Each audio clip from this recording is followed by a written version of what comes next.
بسم الله الرحمن الرحيم، والصلاة والسلام على رسول الله سيدنا محمد النبي الأمي وعلى آله وصحبه وسلم. زمايلنا كانوا سألوا إزاي نعمل ملف زي ده، زي اللي أنت بتشرح عليه كملف، يعني PDF أو صفحات زي دي أنا هكتب فيها، أو أخليها السبورة بتاعتي اللي هكتب فيها، هي ملف PDF يعتبر كسبورة بكتب فيه وبضيف فيه الحاجات اللي أنا عايزها، أو الداتا اللي أنا عايزها، ممكن نقول سلايدز يعني. اعتبرها سلايدز. طيب احنا نعمل ملف كامل زي ده كده يكون فاضي. الموضوع سهل وبسيط جدا، ودي هتكون سلسلة جديدة في القناة عندنا إن شاء الله. أعلمك إزاي تستخدم كانفا الفري المجاني، تطلع بيه شغل احترافي وشكله جميل. وهنطول بقى في السلسلة دي إزاي أقول لك تعمل ملف خاص بيك بالشكل ده كده، ويكون فيه الاسم بتاعك مثلا هنا، رقم تليفونك هيكون هنا مثلا. فالموضوع يكون سهل جدا إن شاء الله، هنبسط الدنيا على السريع. وتعالى هوريك بنعملها إزاي. هنفتح كانف عندنا. دي كانفا موقع عادي خالص. طبعا لو انت يعني هتفتح بقى كانفا تليفون عادي، لاب عادي، ولكن انا بشتغل اسهل بشتغل على اللاب. طيب نروح بقى لكانفا. فانا هعمل مشروع جديد. طيب المشروع هيبقى ايه؟ ببساطة اكتب لي في السيرش هنا، وهو برين ستور. عايز برين، ايوه ستور. المشروع الجديد اللي هعمله هيجي لي حاجات زي دي كده، اختار منها اي حاجات برين ستورم، فاختار تمبلت اشتغل عليه مثلا. فهختار زي ده كده مثلا، نختار ده. اختار بقى مدفوع ولا اختار اللي ببلاش يعني؟ انا كده كده اصلا هعمله من الاول.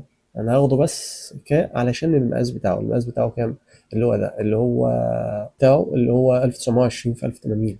طيب انا هعمل كاستمايز للتمبلت ده، هعدله، هعمل له انا كاستمايز بمزاجي. فالحاجات اللي فيه دي كلها انا مش عايزها، فهعلم عليها كنترول ايه، كلها كنترول ايه وديليت. انا مش عايزها، انا عايز الصفحه فاضيه بس كده.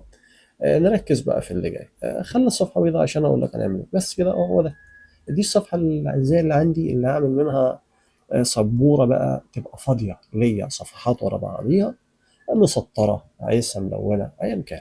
طيب دي كده معايا خالص، صفحة بيضاء مفيش مشكلة. طيب عايز تلون هنلون. هقول لك بالنسبة لي أنا بشكل فيها وبعمل فيها حاجة مثلا، فبعمل هنا في الكورنر ده فبتكون كورنرز. ماشي. آه، نروح هنا عند elements. ماشي. اختار الشكل ده. اخترنا الشكل ده كده، هاته بقى. هنغطي بيه، شايف كده، هنغطي بيه كل دي كده. غطينا بيه بالظبط، بسحبه وبغطي عليها لحد هنا كده تمام. ماشي. امسكه من النص واشده. شايف الخلفيه؟ مالها يا استاذ؟ انا هغير الخلفيه بالنسبه لي انا مثلا، اخليها، اختار اللون ده بتاع الخلفيه عشان اميزها بس. طلع بقى ده كده في النص. هتقول لي مش عارف اسنطره. سهله يعني، مش عارف اجيبه كده في النص. سهله. بص، احنا خلاص اهو جاي على جنب، مش هقعد اشده واسحبه علشان اسنطره. وروح كده بص، ادي البوزيشن بتاعه. فانا اختار البوزيشن، انزل بص كده، ادي سنتر، ادي ميدل، بقى في النص بالظبط. بس كده، شكرا. انا سنترته. خلي اللون بتاعه ابيض، بما ان الصفحه اللي انا عايز اكتب عليها هتبقى بيضه. انت براحتك، عايز تعمل لون اصفر، اسمر، غامق. لو عايز صفحات الكراسه بتاعتك تكون سمراء عادي، مفيش مشكله.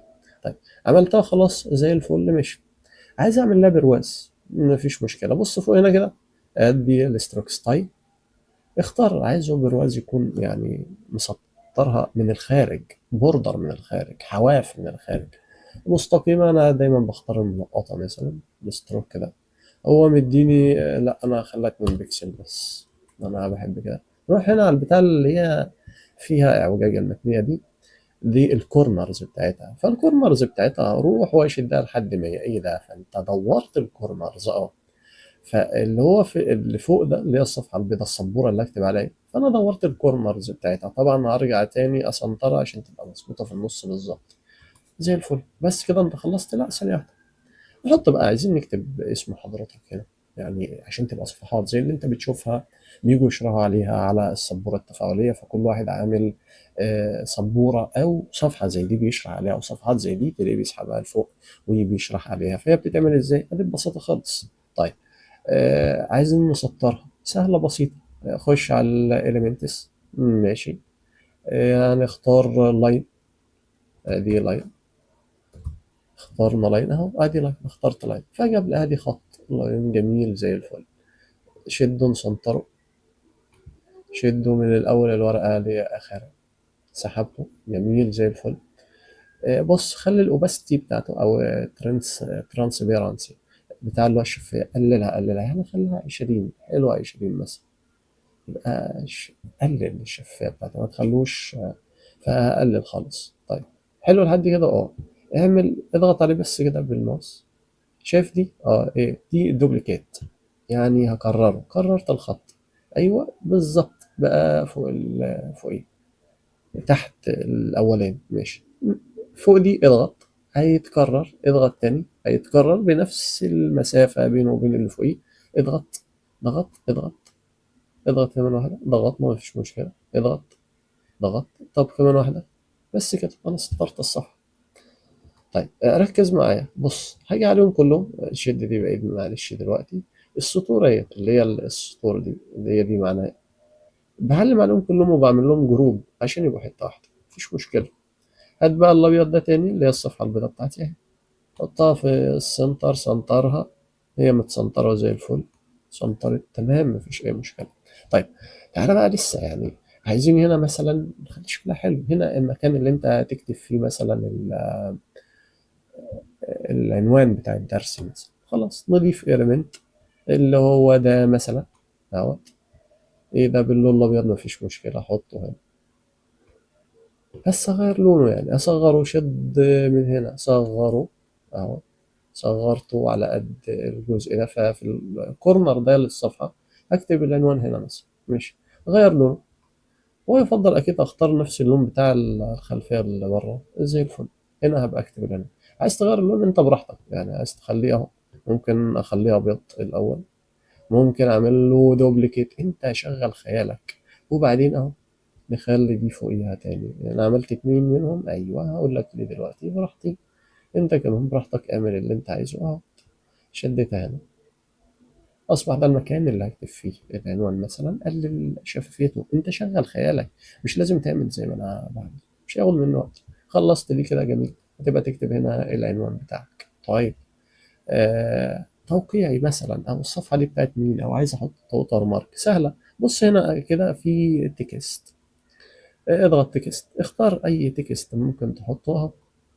جبنا التكست، أستاذ، اكتب اسمك، أدي الأستاذ، نحطها ووتر مارك ولا في دي للصفحة براحتك. أستاذ أحمد إبراهيم، تمام زي الفل.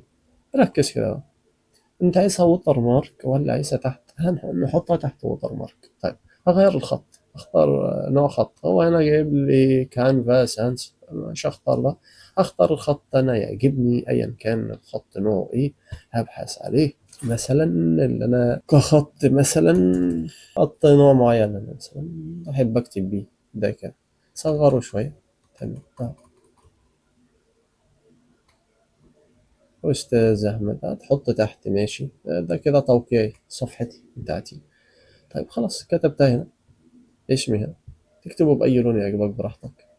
أعمل له دوبليكيت مثلا عشان أحط واحد هنا تاني أكتب فيه رقم تليفوني، رقم تليفون حضرتك أهو، أصبح ده رقم تليفوني الناحية. هتقول لي طيب أنا عايزها ووتر مارك، تبقى الصفحة بتاعتي فيها الووتر مارك بتاعي، تمام مفيش مشكلة أهوت. هنا كده كبر خالص، اسحبها، كبرت، كبر الخط، كبر خليني ضغط، اضغط براحتك. كبرت الخط، أيوة هنحطه كووتر مارك في نص الصفحة، ماشي. كبر كمان عادي، كبرنا تمام كده زي الفل. دوروا، دوروا لحد ما يبقى مثلا، امسك البتاع ودوره، 25، حلو أوي كده. دورنا، شد في النص بالظبط، سنترته، ايوه ده الوتر مارك بتاعي. تقول لي بس ده واضح قوي، سهله بسيطه، ما تنساش في فوق هنا ايه، ترانس بيرنسي اللي هي الاوباستي بتاعته، قللها، ماشي. قلل زي ما انت عايز، خلاص قللت اهو. فانت باحساسك انت شوف انت عايز تعمل ايه، بس بقى دي الصفحه الجميله بتاعتك اللي هتشرح فيها اللي انت بتسالني عليه. طب يا استاذ دي واحده بس، ركز كده معايا، دي هي صفحه واحده معايا، اضغط هنا على دوبليكيت بيج، اهو عملت لها دوبليكيت بقى صفحتين. الصفحة اللي بعديها اضغط تاني على دوبليكيت تالت رابع بقى كده معايا 6 7 8 مثلا 9 10.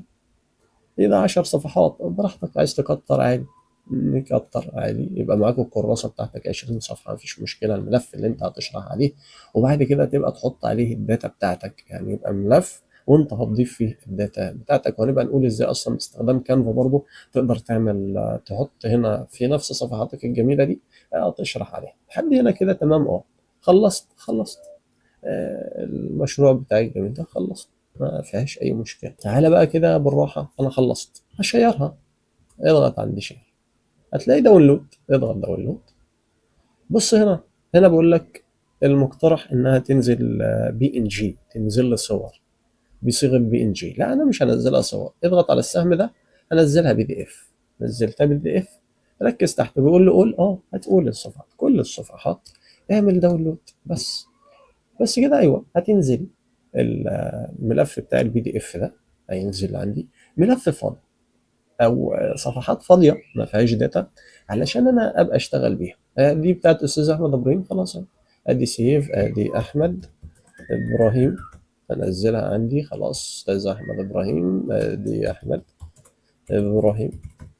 بص اشتغل سيف، سيبت وجميله وزي الفل.